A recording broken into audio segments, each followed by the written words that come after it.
تخيل إن كل شيء كنت مؤمن بيه اختفى فجأة. مفيش معنى، مفيش مرجعية، مفيش إجابات جاهزة. هل ده اسمه حرية؟ ولا بداية لأصعب أزمة وجودية ممكن يعيشها الإنسان؟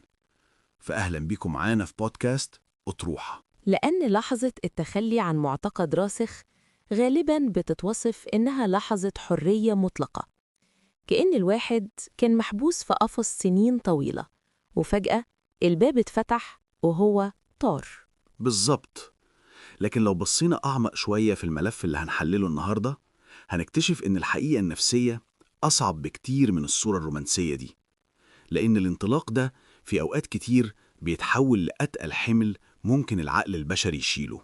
وعشان كده إحنا النهاردة مش مجرد بنتكلم عن فكرة، إحنا داخلين رحلة تحليل، رحلة نفسية وفكرية، نقدر نسميها ببساطة إعادة الهيكلة الكاملة للإنسان.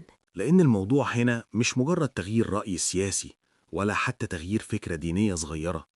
إحنا بنتكلم عن زلزال بيضرب العقل والنفسية وحتى تعريف الإنسان لنفسه. ده حقيقي، الفكرة دي مرعبة، لأن الإيمان مش مجرد فكرة سطحية جوانا بنغيرها، زي ما بنغير تشجيع فريق كورة مثلاً. ده حتى أصلاً الناس صعب تغير الفريق اللي بتشجعه. صح جدا، لأن الإيمان هو العدسة اللي بنشوف بيها العالم كله، هو المنظومة اللي بتفسر الألم وبتحدد طبيعة العلاقات وحتى بتشكل تعريف الإنسان لنفسه. طيب تخيل بقى إيه اللي بيحصل لما العدسة دي تتكسر فجأة؟ مم. الرؤية كلها بتتشوش، والإنسان بيلاقي نفسه في رحلة طويلة علشان يصنع عدسة جديدة. بالظبط، ورحلة زي دي مش بسيطة أبداً، هي رحلة معقدة فيها أبعاد نفسية وفكرية واجتماعية كلها متشابكة. لكن في نقطة خطيرة جدا، معظم الناس اللي بتتكلم عن الإلحاد مش بتتكلم عنها خالص. النقطة دي هي اللي بتحدد غالبا هل الشخص هيقدر يعيش مستقر بعد ترك الإيمان ولا هيدخل في أزمة وجودية حقيقية. والأغرب إن النقطة دي مش فكرية أصلا، دي نقطة نفسية بحتة. بالظبط، وده الأخطر. طيب خلينا نبدأ من أول خطوة في الرحلة دي، صدمة البداية. أول شعور بيسيطر على الشخص بعد ترك الإيمان مباشرة هو التحرر من القيود. فجأة مفيش حساب، مفيش أوامر ونواهي، ومفيش سلطة دينية بتحدد إطار الحياة. كأنه كان مقيد بسلاسل وفجأة اتفكت وخلاص، هيعمل اللي عايزه. بس السؤال هنا، هل ده تحرر حقيقي ولا حفرة هتبلعه؟ لأن بعد لحظة النشوة الأولى العقل بيبدأ يستوعب حاجة خطيرة، إنه بقى وحده. وبكده هيكون الملحد مطالب إنه يحدد اتجاهاته بنفسه. بالظبط. الوجه المظلم للحرية دي نقدر نسميه عبء الحرية. في اللحظة الأولى الحرية نشوة، لكن لما المرجعية العليا بتختفي بيحصل فراغ مفاجئ في السلطة التشريعية جوه عقل الإنسان.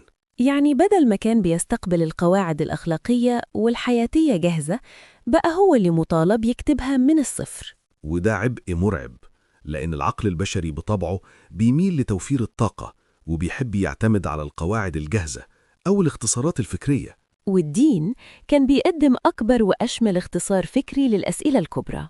وفجأة الشخص بيلاقي نفسه هو المشرع الوحيد، هو المسؤول عن تعريف إيه هو الخير وإيه هو الشر، وليه أصلاً المفروض أكون شخص كويس لو مفيش ثواب ولا عقاب. غياب الإجابات الجاهزة دي بيحول نشوة البداية لمسؤولية قاسية جداً. يعني كل قرار أخلاقي حتى لو صغير محتاج حسبة فلسفية معقدة. وده بيعمل حالة من الإرهاق الذهني المرعب، والإرهاق ده بيفسر ليه النشوة ما بتطلش. طيب لو افترضنا إن الشخص قدر يتجاوز الإرهاق ده وبدأ يحط قواعده الخاصة، إيه اللي بيمنعه إنه يعيش سعيد ومستقر؟ سؤال مهم فعلاً. ليه دايماً بنلاقي المرحلة التانية من الرحلة غرقانة في أسئلة كبرى ملهاش إجابات سهلة، أو اللي نقدر نسميه الفراغ الوجودي؟ لأن المشكلة أعمق من مجرد قواعد أخلاقية. المخ البشري مبرمج أصلاً إنه يبحث عن المعنى. يعني إحنا طبيعي محتاجين لمعنى أو لشيء ننتمي ليه علشان نحس بالأمان. بالظبط، لأن غياب فكرة الغاية والرسالة والهدف الكبير بيخلق حالة من الذعر البيولوجي للنفس، مش مجرد أزمة فلسفية. والسؤال المرعب بيتحول من إزاي أعيش بطريقة صح إلى سؤال أخطر، أنا عايش ليه أصلاً؟ وهل حياتي دي ليها أي معنى؟ وده بياخدنا لنقطة جدلية جداً، وهي إن المنظومة الإيمانية بتشوف إن فكرة وجود الأرض صدفة هي فرضية غير منطقية، بل وعبثية، وتناقض الدين. وطالما هي ملهاش أي أساس بل وتناقض الدين، يبقى هي خاطئة من الأساس، لأن الدين أو الدين الإسلامي تحديداً هو الأساس والميزان اللي المفروض نوزن بيه كل شيء في حياتنا. بالتأكيد، والآن كل شيء مصمم لغاية، فالدين بيدي معنى لوجود الخالق، وكذلك غاية الإنسان. طيب لو سحبنا المنظومة دي وافترضنا إن الحياة مجرد عملية بيولوجية بحتة، أكل وشرب وتكاثر وبقاء للأصلح، إيه اللي بيميز متعة الملحد هنا عن متعة المؤمن مثلاً؟ متعة المؤمن ليها معنى وغاية، أما الملحد فمتعته ملهاش معنى حقيقي، والسبب إن الإنسان هنا ما بيقدرش يفصل المتعة اللحظية عن الإطار الزمني الأوسع لحياته. طيب إزاي غياب فكرة القصة الكبرى للملحد بيخلي حتى الاستمتاع بمتعة الحياة العادية شيء باهت أو جواه فراغ؟ لما بتسحبي المعنى الأكبر، كل التفاصيل الصغيرة بتفقد وزنها، وهنا يصبح القلق صديقاً دائماً للملحد. يا نهار أبيض، صديق دائم؟ ده مصطلح مرعب جداً. القلق هنا مش التوتر بتاع الامتحانات أو اتأخرت في تسليم التاسك في الشغل فأنت مضغوط ومتوتر، لأ، ده قلق وجودي بينزل جوه دماغه زي الجمر. أسئلة من نوع: ماذا لو كنت أساساً غلطان في اللي أنا فيه؟ ماذا لو كان في حساب وجنة ونار؟ طيب خلينا نقف هنا لحظة. أنت بتقول ماذا لو كنت غلطان، يعني القلق ده مش مجرد خوف من عدم وجود شيء بعد الموت، ده كمان رعب من فكرة إن يكون في عواقب أبدية لاختياره. ده حقيقي جداً. العقل بيفضل محصور بين رعبين. الرعب الأول إن النهاية تكون كل شيء في حياته بيعمله ملهاش أي قيمة. والرعب التاني هو الاحتمالية الدينية للحساب. بالظبط، والقلق الوجودي ده بيبقى عند مفترق طرق حاسم، إما يقوده لانهيار نفسي وربما لفقدان الرغبة في الحياة، وقد يصل الأمر إلى الانتحار، أو يكون محركاً لرحلة بحث نقدي صارم عن الحقيقة. والأهم إن الإنسان يكون صادق مع نفسه في رحلة البحث. طيب لو القلق الداخلي ده شغال في الخلفية زي إنذار الحريق اللي مش بيفصل، إيه اللي بيحصل لما الشخص ده بيصطدم بواقع الحياة القاسي؟ تقصدي الألم والمرض والفقد؟ بالظبط، دي حاجات مفيش إنسان بيهرب منها.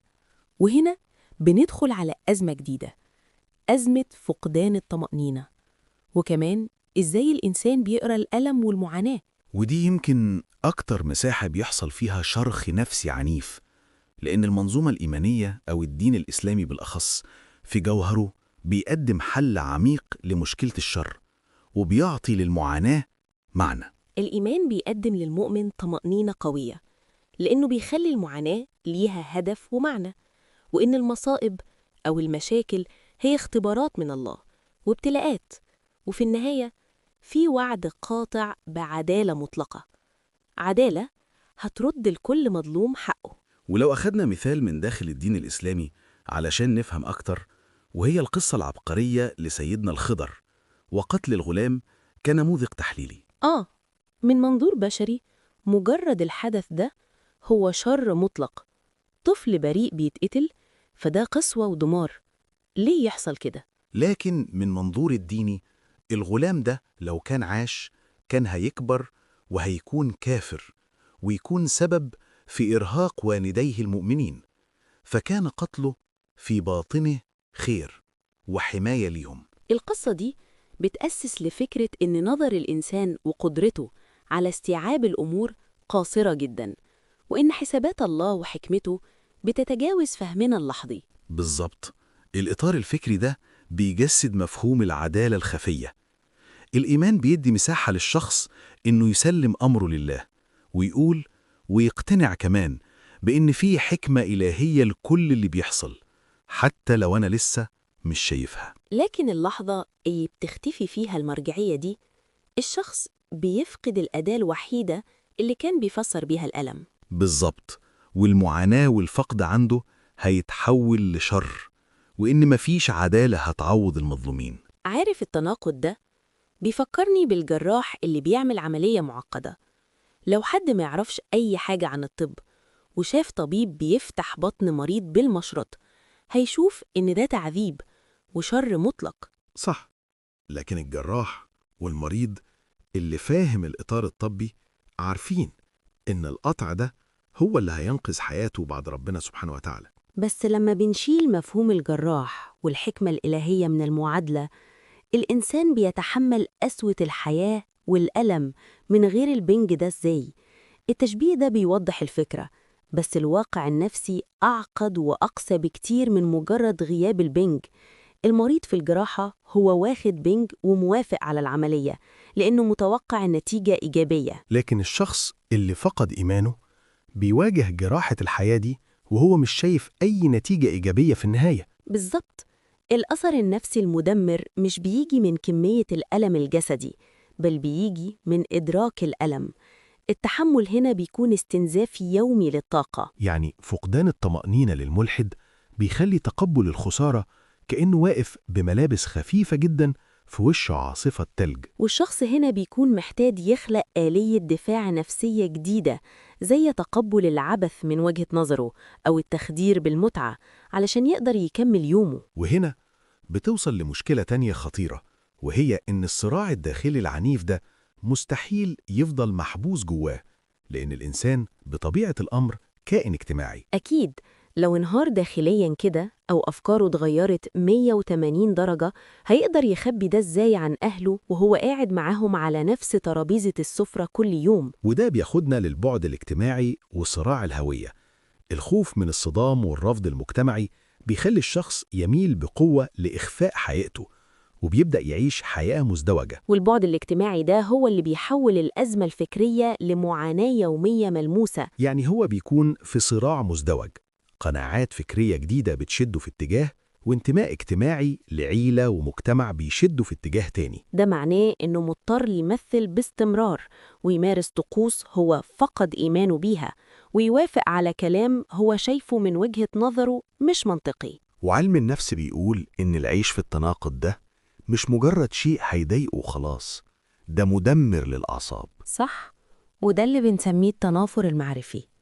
دي مش مجرد حالة من عدم الارتياح، ده ضغط فسيولوجي حقيقي وإرهاق مزمن. المخ بيحرق طاقة جبارة علشان يحافظ على شخصيتين متناقضين في نفس الوقت. والنتيجة الحتمية للحالة دي هي العزلة. طيب، هل العزلة هنا بتكون مفروضة عليه كعقاب مجتمعي، ولا هو اللي بيعزل نفسه علشان يهرب من الضغط والتمثيل اليومي؟ ده مزيج معقد بين الاتنين. المجتمع بيفرض عزلة ضمنية برفضه لأي خروج عن القطيع، والشخص بيفرض على نفسه عزلة دفاعية علشان يحمي جهازه العصبي من الاحتراق. بس الأخطر من العزلة الجسدية هو الفراغ الاجتماعي الموازي للفراغ الوجودي. الإنسان على مدار التاريخ فقدان القبية بالنسبة له كان بمثابة الموت الحتمي ليه. المخ بيترجم الرفض الاجتماعي بنفس الطريقة اللي بيترجم بيها الألم الجسدي. قبل ما يلحد كان بيعرف نفسه بسهولة: أنا مسلم، أنا مؤمن، أنا جزء من منظومة واضحة. أما دلوقتي السؤال المرعب بيرن في دماغه: أنا مين؟ هل أنا إنسان مادي فقط؟ ملحد؟ لا أدري؟ أنا مين؟ لأن عملية تفكيك الهوية القديمة ومحاولة تشكيل هوية جديدة من الصفر بتاخد سنين طويلة، وممكن تؤدي لاكتئاب حاد، وفي معظم الأوقات ممكن تؤدي للانتحار. بس الإنسان محكوم بغريزة البقاء، وغريزة البقاء مش هتسيبه ينهار في الفراغ ده للأبد. أكيد في مرحلة معينة هيبدأ يدور على بديل علشان يكمل حياته. تفتكر ده ممكن يحصل؟ عموماً هنشوف. إحنا وصلنا للمرحلة الأخيرة في التحليل، محاولة بناء معنى جديد. العقل البشري ما بيعرفش يعيش في الفراغ المطلق لفترة طويلة، بيبدأ يبحث عن دعائم جديدة يقف عليها. بيحاول يخلق معنى ذاتي من خلال تبني فلسفات بديلة زي الإنسانية أو السعي وراء النجاح الشخصي أو الاستمتاع باللحظة الحالية. بيحاول يجمع قطع من هنا وهناك علشان يصنع معنى يخصه هو. بس هل المعاني البديلة دي اللي هي من صنع الإنسان نفسه عندها نفس القدرة والصلابة إنها تملأ الفراغ اللي عايش فيه؟ سؤال ممتاز في الحقيقة، وعلشان كده لو عملنا مقارنة في الحالتين هنلاقي فرق شاسع جدا. قبل ترك الدين كان في منظومة متكاملة بتشمل معنى الحياة وتفسير للألم وأمل في العدالة وشعور إن الإنسان جزء من خطة كونية. وبعد ترك الدين ممكن يكسب مساحة من الحرية. بس ثواني، هي يعني إيه الحرية؟ لو قعدنا نفكر هنلاقي أساساً إن أي شيء محرم فهو حتى محرم لسبب، والشيء هيضرنا فربنا أمرنا إننا ما نعملوش، فده أساساً لمصلحة الإنسان نفسه. حتى العلم دلوقتي بيكتشف الكلام ده، زي مثلاً ربنا حرم علينا أكل الخنزير لأنه بيسبب مشاكل صحية. فإيه معنى الحرية في نظرك؟ هل إنك تفعل الشيء اللي هيسبب ليك ضرر، ولا لمجرد التمرد وخلاص؟ ده حقيقي فعلا، ياريت فعلا نفكر في معنى الحرية بالطريقة دي. وفي مقابل الحرية دي العبء كله هيبقى على أكتافه هو، عبء صناعة المعنى بشكل شخصي. وبناء المعنى الذاتي هو أصعب تحدي ممكن يواجه العقل البشري.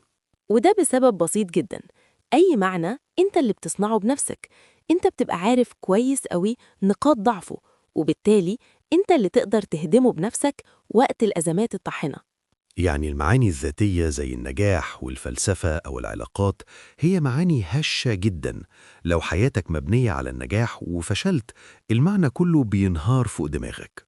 مفيش مرجعية خارجية أقوى منك تسندك لما أنت تنهار، غير الدين. علشان كده صناعة المعنى بعيداً عن الثوابت بتتطلب طاقة نفسية جبارة ويقظة مستمرة علشان تخلي الحياة محتملة. لو حاولنا نجمع كل الخيوط اللي اتكلمنا فيها ونبص على المشهد من بعيد، هنكتشف إننا قدام رحلة مرعبة في عمقها، بتبدأ بنشوة كسر القيود والشعور بالحرية، وبعدين الاصطدام المدوي بحقيقة الحرية والسقوط في نفق الفراغ المظلم الوجودي. ومروراً بالصدمة النفسية لما بيختفى تفسير الألم للملحد، فبتبقى الحياة عبثية بالنسبة له بلا عدالة منتظرة، ووصولاً للمرحلة الشاقة جداً لبناء هوية شخصية ومعنى من نقطة الصفر، واللي هي زي ما فسرناها قد إيه هي مرحلة مرعبة، لأنها ممكن توصل للاكتئاب الحاد والانتحار. وفي ختام الحلقة بتاعتنا، لو حابين تعرفوا أكتر عن البداية، إزاي أساساً الشخص بيصل لمرحلة الإلحاد، فهنسيب لينك الحلقة في صندوق الوصف. ودي كانت مساحة صغيرة من بودكاست أطروحة، ونشوفكم في حلقة جديدة.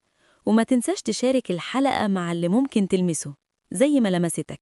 وافتكر دايماً، الوعي مش نهاية، ده بداية كل حاجة.